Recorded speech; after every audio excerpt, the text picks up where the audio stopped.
umeamua kufanya kidogo mambo. Ndio mambo ya ugali nini? Sasa. Ndio sio klasi kwa masuala ya ugali kwa nini? Ndio kama hivyo sana. Edi tunatoka ugali. Ndio mzungu na ile ndio bila mwenyewe ndio ugali. Nilikuwa naongea na maneno yako jana. Ameniambia good sana.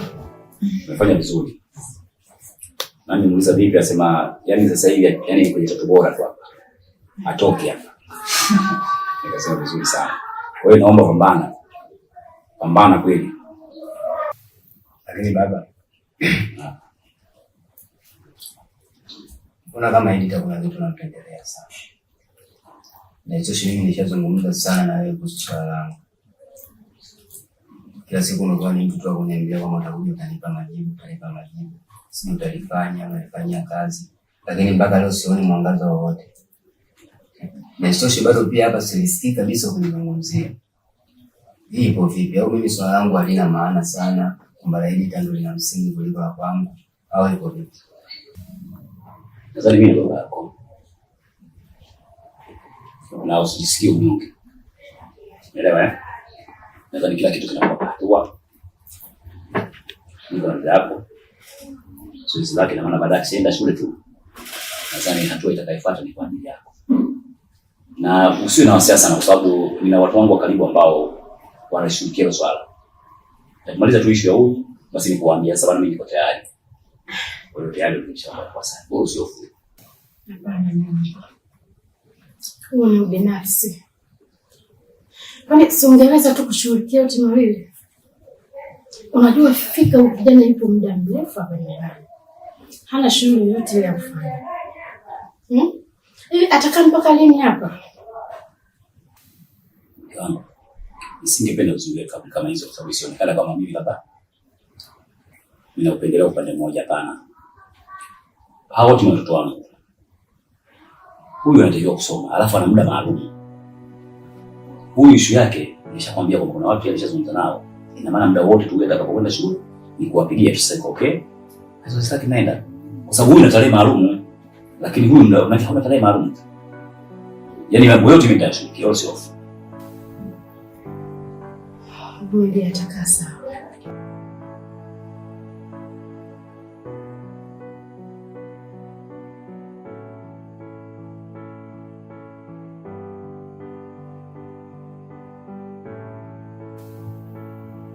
Niko.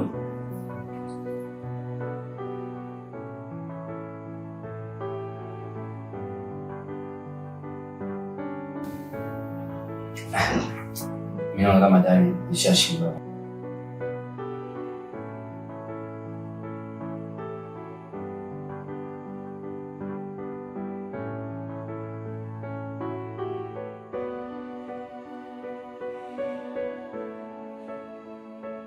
Ndio mbona kama rafiki. Yes, kama.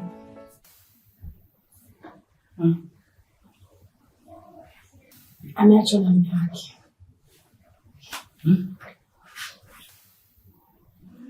Shauri wako na gani?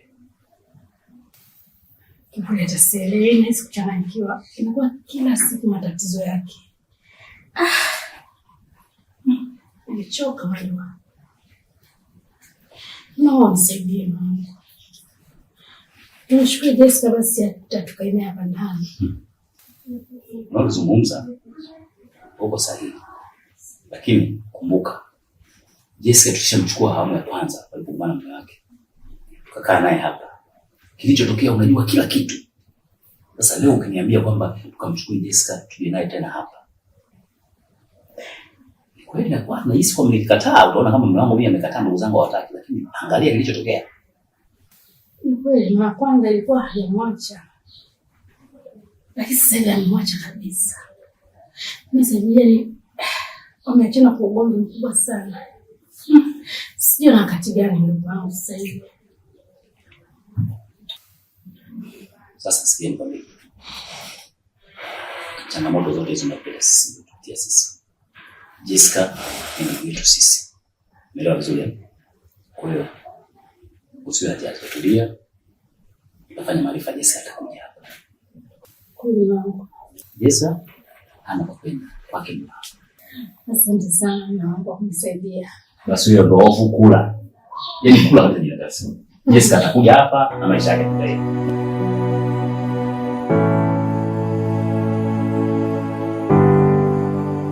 Niambie mdogo wangu. Kaka, mimi sikumbuka hata mama simuelewi. Yaani maana pata na jambo langu kuna kumwambia nashindwa, naogopa. Unajua nini Edith? Hata mimi pia naona mama yuko tofauti kwa sasa hivi. Na sijajua shida ni nini au kuna sababu gani ya yeye kuwa hivyo. Ila kitu kimoja mimi nikwambie au nikutoe hofu. Unajua wale ni wazazi wetu. Sawa. Na kama wazazi wetu wao ndo wameanza kuliona jua. Sidhani kama sisi tena tunaanza kupoteza muda kudiscuss kwa kuhusu ni kitu ambacho hakiwezekani. Labda itokee wewe au mimi mmoja wapo labda ana changamoto, alafu mama au baba anakuja na tuona katika hali hiyo, basi wao ndo wanapaswa waumize kichwa kuhusu sisi. Cha kufanya tu hayo mambo tuachane nayo. Sawa, hivyo vitu tuachane navyo kwa sasa hivi. Yaani labda wewe kwa sasa hivi ujadili kuhusu masomo yako na mimi labda nijadili kuhusu ndoto zangu za kwenda jeshini. Ila masuala ya wazazi mimi naona tuachane nayo. Tuachie wao wenyewe, watamalizana wao wenyewe. Haya. Ila mimi kiukweli simuelewi kabisa. Usijali mdogo wangu. Kuwa huru sawa? Fresh basi mimi nipo hapa na poa.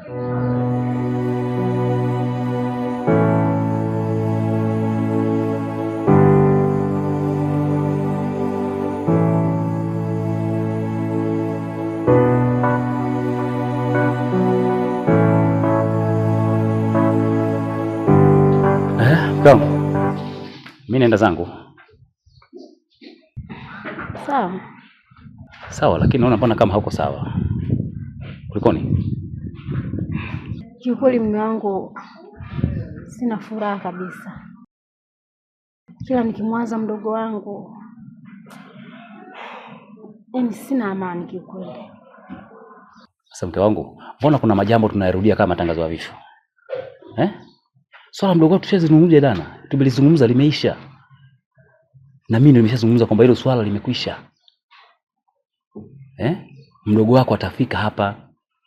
Na nadhani kama siku 2-3 hebu wasiliana naye tumtumie nauli. Sawa? Tumtumie nauli aje. Kama shida ni hiyo, nasema hilo limeisha. Au kuna lingine? Asante sana mume wangu. Sasa kumbe unakaa roho juu kila wakati unanyongoa watoto tunaibia mimi moja kama matangazo ya vifo. Haiwezekani. Sawa? Kuwa huru basi.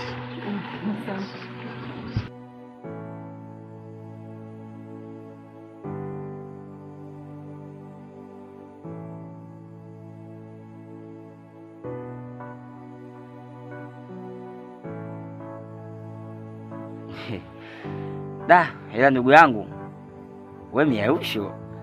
Maana kumbuka zamani mavangati yako ulikuwa unafanya sio poa. Yaani umetisha kinoma. Sasa nimekumbuka kitu. Vipi mzee wako alikuwa anakugusia mambo ya kwenda depo? Hatima yake nini au umefikia wapi? Unajua nini mdogo wangu huko?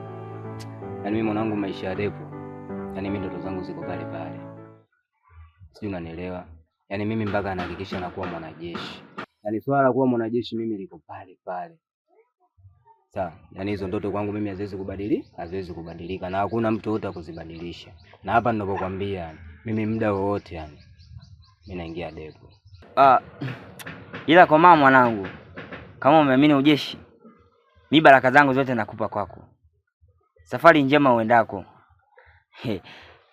Alafu vipi sasa kuhusu yule kidemjao?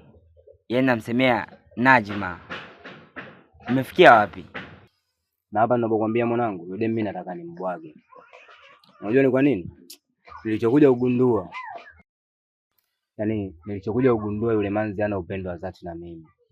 Yaani yule demu yule mimi kwangu nahisi kama kafuata pesa, ni kwa sababu ananichukulia mimi wakishua na mnadhani vipi, unajua? Yaani kwamba muda wote, yani kitu chochote anachokihitaji mimi nampatia kwa wakati. Hasa anatumia udhaifu wangu, yani mimi nahisi kabisa yule mapenzi ya kweli na mimi hana. Kwa hiyo mimi ninachotaka sasa hivi ukifanya yule demu, mimi yule demu naachana naye kabisa.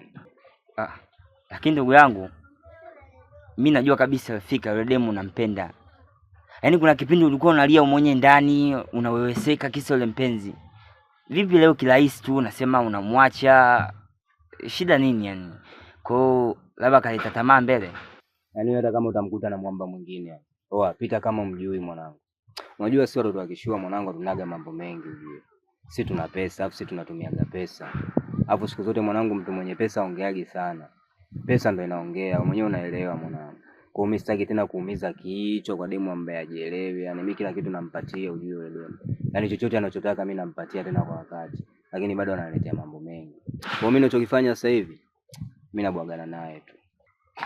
Sawa, ila mimi yangu macho. Ngoja nione mwisho wake ni nini.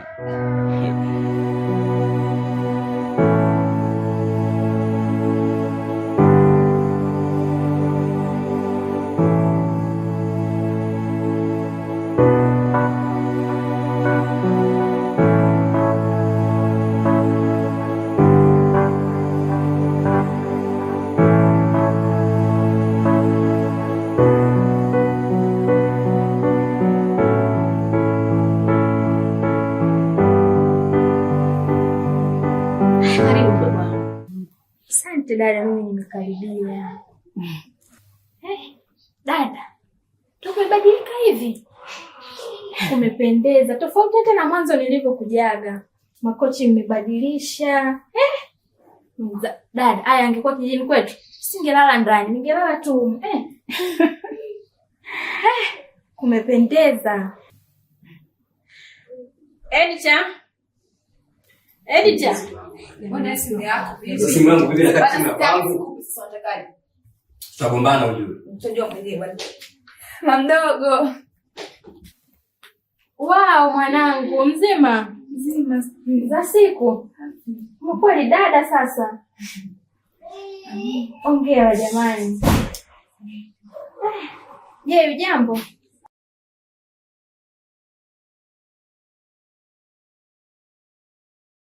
Karibu, si tupo.